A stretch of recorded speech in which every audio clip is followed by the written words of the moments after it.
Good morning, traders. This is Frank Cholly with RJO Futures in Chicago, coming to you on Thursday morning, September 6th, with your grain market morning commentary. Currently, we have corn trading 3 or 4 cents better.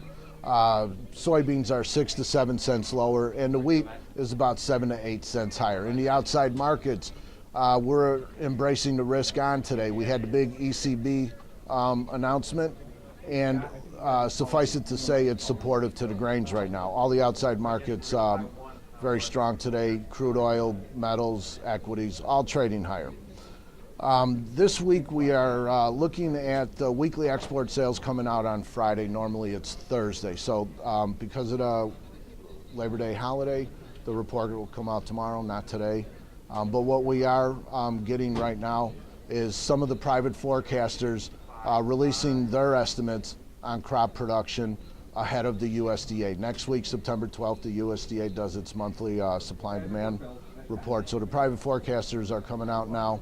One closely watched forecaster late in the session yesterday announced that they think soybean production and yields are a little better than what the USDA has pegged currently. So that might be one explanation why the soybeans went through a bit of a technical correction in the overnight. You can look at the chart and see that on Monday night, after a 3-day holiday, the market gapped higher. We had new all-time contract highs, and then we had a little bit of a disappointing close.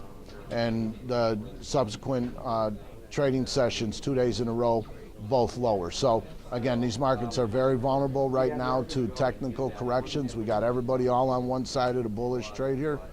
And that leaves the markets vulnerable to corrections. Corn still hanging around that $8 level. The market can't go sideways forever. At some point it will break out, upside or downside. I'm not quite sure. We'll have to wait until we get some news. The market does tend to get a little heavy if it goes sideways for too long without breaking out to the upside. So we'll keep an eye on that. The demand in corn, you know, the export sales have been very weak. Ethanol demand has been one supporting factor that is starting to show some less demand. 3 weeks in a row now that ethanol demand is gone down.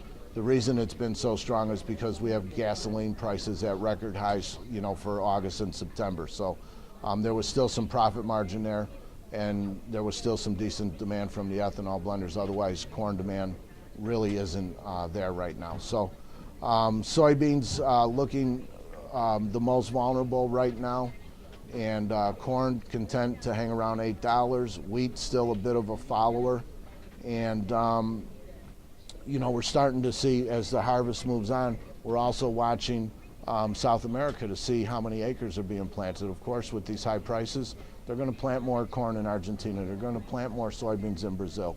And the question is, you know, does the demand shift back to the U.S. eventually, you know, where the prices are higher?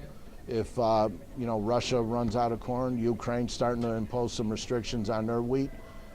Same thing, you know, Brazil cannot maintain the level of export sales that they've had, and China's been a pretty good buyer of our soybeans. So I expect the dips to be well supported, but we could go through a dip, and it's often very difficult to determine how long they last and where do they stop. So usually it's a technical level.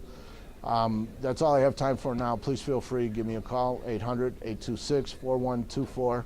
And as always, remember that trading commodity futures does involve substantial risk of loss and is not suitable for everyone. Thank you.